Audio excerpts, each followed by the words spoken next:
नमस्कार, मैं आर.डी. भारती और आप देख रहे हैं बिहारी सुल्तान। बिहारी सुल्तान चैनल आपको सच दिखाती है, ये मैं दावे के साथ कह सकता हूँ। पूरी देश की खबर, बिहार की खबर, उत्तर प्रदेश की खबर, सारी खबरों को लेकर हम आपके सामने प्रस्तुत होते हैं। और पिछले 24 घंटे के बाद जो लेटेस्ट खबर को लेकर हम आपके बीच आए हैं, आज हमें कहना पड़ रहा है कि इस देश में न लव जिहाद है, न नौकरशाही जिहाद है। अगर जिहाद है तो कुछ मीडिया कर्मियों के द्वारा मीडिया जिहाद फैलाया गया है। मैं आपको आज आंकड़े लेकर बैठा हूं, मैं आपको दिखाऊंगा देश की सच्ची तस्वीरें। बिहारी सुल्तान चैनल आपको दिखाएगा देश की सच्ची तस्वीरें। आपको पता लग जाएगा इस देश में SC, ST, OBC माइनॉरिटीज की संख्या सरकार के अंदर कितनी है, छात्रों को कितनी छात्रवृत्ति मिलती है, बजट क्या है और कौन कौन से लोग शामिल हैं। मीडिया और सत्ता मिलकर इस देश में माहौल कैसा बनाना चाहती है। जैसा कि आप जानते होंगे, एक चैनल जिस पर एक पत्रकार बार बार ये आह्वान करता है नौकरशाही जिहाद। आप अच्छी तरह समझ रहे होंगे, नौकरशाही जिहाद का भी आज मैं पोल खोलने वाला हूं। आखिर इसकी हकीकत क्या है। सबसे पहले मैं आपको कुछ आंकड़े दिखा देता हूं, बता देता हूं, ताकि आपको समझ में आ जाएगा कि कितनी बड़ी साजिश है। सबसे पहले हम शिक्षा की ओर चलते हैं, जिसमें 99,300 करोड़ की बजट है। पूरे देश की ये बजट है। और जब हम राजनीति में आते हैं तो केवल चुनाव आयोग का 269 करोड़ की बजट है। जबकि आप जानते होंगे कि कोई न कोई राष्ट्रीय दल अपना जो है राजनीतिक में खर्च कर देते हैं, अपने चुनाव में खर्च करते हैं कम से कम 500 करोड़, 1000 करोड़। विधायक कितने के खरीदे जाते हैं, सांसद कितने में बनाए जाते हैं, यह सब आप जानते हैं। मैं इससे आगे बढ़ जाता हूं। जो मीडिया है, मीडिया के ऊपर जो सूचना एवं प्रसारण मंत्रालय खर्च करती है 4488 करोड़। सोच लीजिए, यानी शिक्षा के बाद जो बजट नजर आ रहा है वो मीडिया के ऊपर। सरकार जो है सरकारी एड चलाती है, उन मीडिया घरानों को देती है ये एडवर्टाइजमेंट जो इनका जाप करे, जो इनको अव्वल दर्जे का नेता बनाकर रखे, उसको सरकारी एड मिलता है। अगर आप यह सोचते होंगे कि छोटे टीवी चैनल अथवा सोशल मीडिया वालों को भी सरकारी एड मिल जाए, यह असंभव है। इसको आप नामुमकिन समझिए। बड़े बड़े घराने बैठे हुए हैं महिमा मंडित करने के लिए, हर हर मोदी, घर घर मोदी करेंगे, और उनको 4488 करोड़ में 1000 करोड़ तो मिल ही जाएगा। ऐसा व्यवस्था कायम किया गया है। रोजगार के ऊपर इसका भी सबसे बड़ा खुलासा करता हूं। टोटल 30,000 करोड़, जिसमें 27,000 करोड़ कॉरपोरेट घराने को लोन के रूप में, सब्सिडी के रूप में दिया जाता है, और 3,000 करोड़ श्रमिकों के ऊपर यानी लेबर के ऊपर खर्चा दिखाया गया है। ये बजट के सरकारी आंकड़े बता रहा हूं। कितना बड़ा भेदभाव है। एक इंडस्ट्री, एक फैक्ट्री को चलाने के लिए जिस श्रमिक की आवश्यकता होती है उसको 3,000 करोड़, और जो लूटने वाले, प्रॉफिट कमाने वाले लोग बैठे हुए हैं उनको 27,000 करोड़।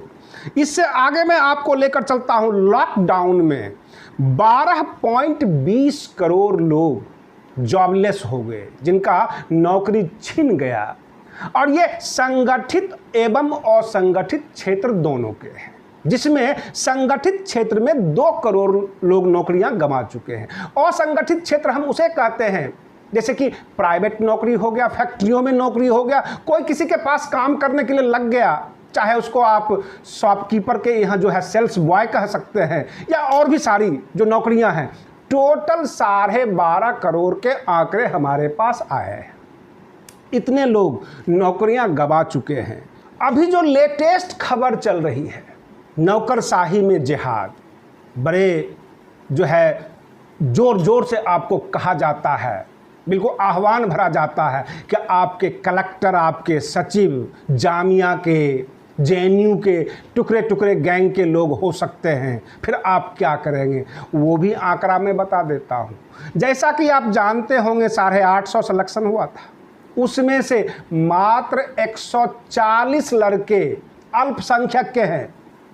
अब आप आंकड़ा लगा लीजिए, अगर 100 में 20 अल्पसंख्यक, अगर 20% कहते हैं तो 1000 में कम से कम तो 200 होना चाहिए, 850 में कम से कम 150 होना चाहिए, 140 ही क्यों? और रही बात बहुजन समाज, जिसे आप SC ST OBC कहते हैं, उसमें प्रतिष्ठित सेवा में जो भेजा गया है, जो लिया गया है, मात्र 22 स्टूडेंट। रही बात 140 में IAS IPS IRS सब हो सकते हैं, क्योंकि ये UPSC एग्जाम की रिपोर्ट है। और प्रतिष्ठित सेवा में IAS और IFS हो सकते हैं, मात्र 22। ऐसा भेदभाव कैसे हुआ? और ये जिहाद कैसा है जहां 100 में 2 या 3 सामने आ रहे हों? तो वो जिहाद कैसे हो सकता है? और सबसे बड़ा प्रश्न यह है कि आपको आम जनता ने 2014 में समर्थन दिया, 2019 में समर्थन दिया, फिर टीवी चैनल के जरिए आम जनता को गुमराह करके समर्थन मांगना, ये क्या इंसाफ है? ये बहुत बड़ा नाइंसाफी है। और मैं देश के हुक्मरान से कहना चाहूँगा कि 2014 से पहले 2 करोड़ छात्रों को हर साल छात्रवृत्ति मिलती थी, और पिछले 6 साल में 4 करोड़ 60 लाख को छात्रों को छात्रवृत्ति मिली है। 4 करोड़ 60 लाख। कहने का तात्पर्य यह, करोड़ भी साल का नहीं हुआ तो छात्रवृत्ति घटी है या बढ़ी है? वर्तमान व्यवस्था जो है, हर जगह गरीबों को दबाया जाता है। वर्तमान सरकार मंदिर के मसले पर, सुप्रीम कोर्ट में आरक्षण के मसले पर, जाति व्यवस्था के मसले पर ज़्यादा ध्यान दे रही है। रोजगार कहीं से कोई सृजन नहीं हो रहा है। रेलवे प्राइवेट में जा चुकी, बड़ी बड़ी जितनी भी ऑर्गेनाइजेशन थी जो गवर्नमेंट स्पॉन्सर्ड थी, वो सब प्राइवेट में चली गई। सरकारी नौकरियां नज़र नहीं आ रही है।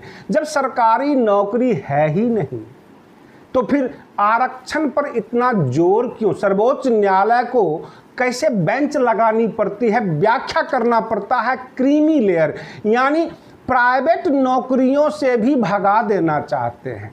क्या ये Bahujan Samaj, SC ST OBC minorities इस देश का हिस्सा नहीं है? या ये कौन सा माहौल चलाया जा रहा है? किस प्रकार से आपको भयभीत किया जाता है? नौकरशाही जिहाद, यह सुनकर आश्चर्य हुआ। और सबसे बड़ा मूल प्रश्न यह है, अगर यह वीडियो इस तरह का अगर सोशल मीडिया पर चलती है तो साइबर एक्ट के तहत उसको खोजा जाता है, उसके लिए पुलिस व्यवस्था है, परंतु एक हाई कोर्ट को ये कहना पड़ता है आप ये प्रोग्राम नहीं चलाएंगे। सूचना प्रसारण मंत्रालय जब किसी टीवी चैनल को लाइसेंस देती है, क्या यह शर्त नहीं रहती कि आप जातीय धार्मिक मुद्दे को नहीं उछालेंगे, आप लोगों को एकजुट करेंगे, सौहार्द वातावरण बनाएंगे, आपस में अलगाव पैदा नहीं करेंगे? ये बहुत बड़ा प्रश्न है और ये सरकार से पूछना पड़ेगा। सूचना एवं प्रसारण मंत्रालय को पार्टी बनाकर कोई याचिकाकर्ता ये सवाल करे सरकार के सामने, सुप्रीम कोर्ट के सामने, क्या टीवी चैनल ऐसा कर सकती है? क्या UPSC का प्रतिष्ठा धूमिल नहीं हो रहा है? मैं आपको एक और आंकड़ा बता देता हूं। जैसा कि आप जानते होंगे, जितने भी नेता हैं केवल हिंदू मुस्लिम करते रहते हैं। मैं मुसलमानों की ताज़ा स्थिति बता देता हूं। जब आप मोहल्ले में जाएंगे, वहां बीड़ी मजदूर मिलेंगे, टेलर मिलेंगे, और तरह तरह के रोजगार में मिल जाएंगे मुसलमानों के छोटे छोटे बच्चे, परंतु 8% ही ग्रेजुएट हैं। 11 लाख एग्जामिनी जब UPSC का एग्जाम देता है तो उसमें मात्र 10 या 20 हजार छात्र पाए जाते हैं। यही आंकड़े पिछले कई साल से मैं देख रहा हूं। तो वह 20% लोग, इसका मतलब अनएजुकेटेड हैं या शिक्षा से दूर रखा जाता है अथवा हिंदू मुस्लिम करके गुमराह किया जाता है। सब के सब राजनीति कर रहे हैं।